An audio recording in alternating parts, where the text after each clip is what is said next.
আসসালামু আলাইকুম বন্ধুরা, কেমন আছেন আপনারা সবাই? আশা করব আল্লাহর রহমতে সবাই ভালো আছেন। তো সকাল সকাল যে মটর কলাই শাক নিয়ে আসলাম, আজকে মটর কলাই শাক দিয়ে টাকি মাছের একটা দারুণ রেসিপি শেয়ার করব। এই জন্য আমাদের মটর কলাই শাকগুলোকে ভালো করে ধুয়ে পরিষ্কার করে কেটে বেছে নিতে হবে। তো মটর কলাই শাকগুলো অনেক বেশি টাটকা ছিল, যেহেতু আমরা একদম সকাল সকাল ভোরবেলার বাজারে চলে গিয়েছিলাম। আমরা গিয়েছিলাম একদম 7টার সময়। তো কলাই শাকের যেই নরম অংশগুলো আছে, নরম অংশগুলোকে এইভাবে আলতো আলতো করে কেটে নিব, হাত দিয়ে এইভাবে তুলে নিতে হবে। আর বাকি যেই অংশগুলো আছে এগুলোকে আমরা ফেলে দিব। তো দেখুন বন্ধুরা, যে মাঝখানের যে নরম অংশগুলো আছে এগুলোকে আলতো করে এভাবে কেটে নিতে হবে আঙুল দিয়ে। এভাবে আমরা বেছে নিব। তো নরম অংশগুলোকে ধরে ধরে বেছে নিতে হবে। মটর কলাই শাক আসলে শীতকালের খুবই একটা জনপ্রিয় একটা বাংলাদেশি শাক, যেটা বাংলাদেশের গ্রাম অঞ্চলে মানুষগুলো প্রচুর পরিমাণে খায়। এখানে অনেকে পড়ে পড়ে থাকে, আর আমরা ঢাকা শহরের মানুষরা খুঁজে পাই না বা পাই না বলতে গেলে মটর কলাই শাক সহজে। তো আমরা আজকে পেয়েছি মটর কলাই শাক, আর এই কলাই শাকটা আসলে আমাদের সবারই খুবই পছন্দ। বিশেষ করে গ্রাম বাংলার ঐতিহ্য বহন করে এই মটর কলাই শাক। বিশেষ করে শীতকালে মানুষ বিভিন্ন রকমের রেসিপি করে থাকে মটর কলাই শাক দিয়ে। তো আজ একটা টাকি মাছের মটর কলাই শাক একটা দারুণ রেসিপি শেয়ার করব। সেখানে আমরা এখানে কলাই শাকের যে নরম অংশগুলো আছে এগুলো আলতো আলতো করে ভাবে বেছে নিব।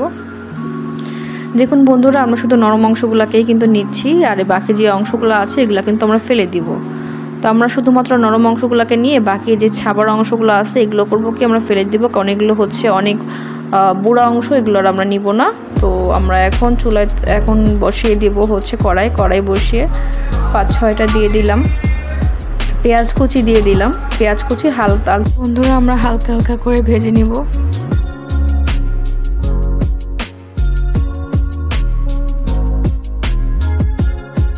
আমরা কেটে ধুয়ে রাখা টাকি মাছগুলো দিয়ে দিব। এখানে আমরা কেটে ধুয়ে রেখেছি কাঁচি মাছগুলা, টাকি মাছগুলা যাই হোক।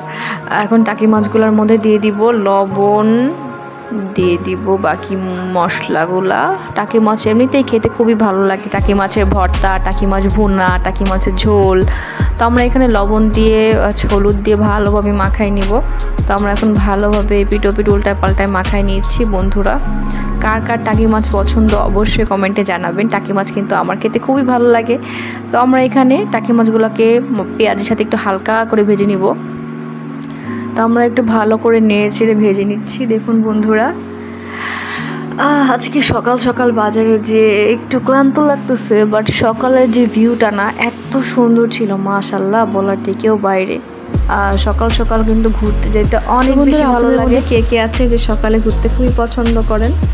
তো আমরা এখানে ভালো করে কিন্তু মাছগুলাকে এভাবে ভেজে নিব। অল্প একটু আরেকটু হলুদ দিয়ে দিলাম। তো হলুদ দিয়ে ভালো করে একটু নেড়ে ছেড়ে নিতে হবে। আমরা এখানে শুকনো মরিচ বাটার একটু পেস্ট দিয়ে দিলাম উপর দিয়ে ছড়িয়ে, স্বাদ অনুযায়ী। আপনারা অবশ্যই আপনাদের স্বাদ অনুযায়ী দিয়ে দিবেন। তারপর একটু ভালো করে নেড়ে কষিয়ে নিব। ভালো করে নেড়ে কষিয়ে নিতে হবে। মাশাআল্লাহ, খুব সুন্দর একটা কালার চলে আসছে। চুলা জালটা অবশ্যই মাঝারি থেকে একটু কম করে রাখবেন, নাহলে পুড়ে যেতে পারে মশলার উপর যদি পুড়ে যায় তাহলে প্রপার যে মজা না, যে দেশি যে মজাটা, মানে দেশি যে শাক মটর কলাই শাক দিয়ে টাকি মাছের যে রেসিপিটা, সে আসল স্বাদটা কিন্তু পাবেন না। এখানে আমরা দিয়ে দিব রসুন, পেঁয়াজ আর জিরা, অল্প একটু মিশ্রণ দিয়ে দিব এখন ভিতরে। আপনারা অবশ্যই স্বাদ অনুযায়ী দিয়ে দিবেন। আমরা এখানে স্বাদ অনুযায়ী দিয়েছি। তো দিয়ে ভালো করে নেড়ে চেড়ে নিচ্ছি। মাশাআল্লাহ, খুব সুন্দর একটা কালার চলে আসছে। এবার ভালো করে একটু কষাতে হবে। ঠান্ডা ভালোই পড়ছে না, আর শীতকালে কিন্তু মটর কলাই শাক পাওয়া যায়। আর এই মটর কলাই শাক দিয়ে টাকি মাছের রেসিপিটা এত ভালো লাগে, বলার থেকেও বাইরে। আমরা এখানে 9-10টার মতো নিয়েছি কাঁচামরিচ কুচি। ঝাল আমরা একটু ঝাঁঝালো করে বানাচ্ছি, কারণ এই গ্রাম বাংলার এই রেসিপিটা মটর কলাই শাক দিয়ে টাকি মাছের এই রেসিপিটা একটু ঝাল লাগে। এটাকে চচ্চড়ি বলে, শুকনা চচ্চড়ি। মটর কলাই শাক দিয়ে টাকি মাছের একটা শুকনা চচ্চড়ি থাকে, সেই শুকনা চচ্চড়ি বলে এটার নাম। চচ্চড়ি বলে অনেকে ভুনা বলে। তো আমরা এটা ভুনা চচ্চড়ি বলতে পারি, জাস্ট চচ্চড়িও বলতে পারি। আমরা এখানে 1 চামচ পরিমাণ দিয়ে দিলাম সরিষা গুঁড়া। সরিষা গুঁড়া দিলে কিন্তু একটা দারুণ ফ্লেভার আসে, বা সরিষা পাউডার বলতে পারেন। সরিষা পাউডার 1 চামচ দেওয়ার পরে ভালো করে একটু নেড়ে চেড়ে নিয়ে নিব। একটা সুন্দর সরিষার একটা ফ্লেভার আসে। অনেকে হয়তো বা জানে না, বাট এটা গ্রাম বাংলার যেহেতু রেসিপি, একদম নানিরা দিদের হাতের মতো। তাদের মতো করে করার চেষ্টা করতেছি আমরা। এবার ধুয়ে পরিষ্কার করে রাখা মটর কলাই শাকগুলো দিয়ে দিব। দেখুন বন্ধুরা কি সুন্দর টাটকা শাক, আমরা একদম সকালবেলা চলে গিয়েছিলাম, সেজন্য টাটকা যে মটর কলাই শাকটা ছিল সেটাই পেয়েছি। আর মটর কলাই শাক রান্না করার পরে এত সুন্দর একটা টেস্ট আসে, যাক অসাধারণ। আমি জানি অনেক ভাই বোনের মুখ দিয়ে অলরেডি পানি পড়ে যাচ্ছে, কারণ সত্যি খুবই লোভনীয় একটা রেসিপি। আর এই রেসিপিটা আমার কাছে অনেক বেশি ভালো লাগে। এবার মাছটাকে সেদ্ধ করার জন্য মাছটার মধ্যে পানি দিয়ে দিব, যাতে ভালো করে একটু ভুনা ভুনা হয়ে যায়। তো একটু ভালো করে নেড়েচে জালটাকে একটু বাড়িয়ে দিব, একটু ঢেকে দিব। তো আপনারা এইভাবে করবেন। দেখুন বন্ধুরা কি সুন্দর একটা কালার চলে আসছে। আর এই রেসিপিটা কিন্তু অসাধারণ হয়। আর একটু স্বাদ অনুযায়ী একটু লবণ দিয়ে দিব উপর দিয়ে, যেহেতু আমরা একটু ভুনা চচ্চড়ি করব। উপর দিয়ে দিয়ে দিলাম মটর কলাই শাকগুলো, আগে থেকে ভালো করে লবণ দিয়ে ধুয়ে রেখেছিলাম আমরা। তো ভালো করে ধুয়ে এখন দিয়ে দিয়েছি মটর কলাই শাকগুলো উপর দিয়ে। মাশাআল্লাহ কি সুন্দর একটা কালার চলে আসছে। দেখুন কালারটা দেখতে জাস্ট অসাধারণ হয়েছে, তরকারিটা খেতেও অসাধারণ হয় এই ভুনা চচ্চড়িটা। তো আমরা একটু ঢেকে দিব 2-3 মিনিটের জন্য, বেশি ঢেকে রাখা যাবে না, তাহলে কি হবে শাকের যে সুন্দর কালারটা না, সুন্দর কালারটা নষ্ট হয়ে যাবে। মাশাআল্লাহ মাশাআল্লাহ কি সুন্দর দেখতে লাগছে। দেখুন আমি জানি এই ধরনের একটা মটর কলাই শাক দিয়ে টাকি মাছের রেসিপিটা আমার প্রত্যেকটা ভাই বোন দেখতে কিন্তু অনেকেই পছন্দ করে।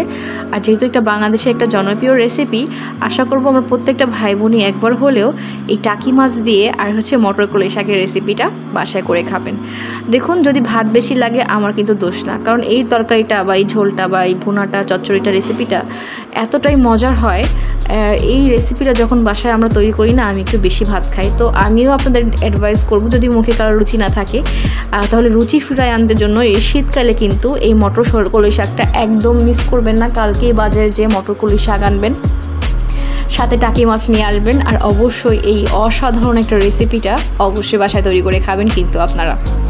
তো আমরা এখন ভালো করে একটু নেড়ে চেড়ে নিচ্ছি। বাসায় রান্নার প্রায় শেষ পথে চলে আসছি আমরা। মাশাআল্লাহ একটা সুন্দর ঘ্রাণ আসতেছিল, আর সরিষা পাউডারটা দেওয়ার কারণে কিন্তু একটা অন্যরকম ফ্লেভার আসতেছিল বলার থেকেও বাইরে। এক্সট্রা ফ্লেভারের জন্য আমরা দিয়ে দিব কাঁচা জিরা 1/2 চা চামচ পরিমাণ দিয়ে দিব, দিয়ে একটু ভালোভাবে নেড়ে চেড়ে নিব। মাশাআল্লাহ কি সুন্দর একটা কালার চলে আসছে।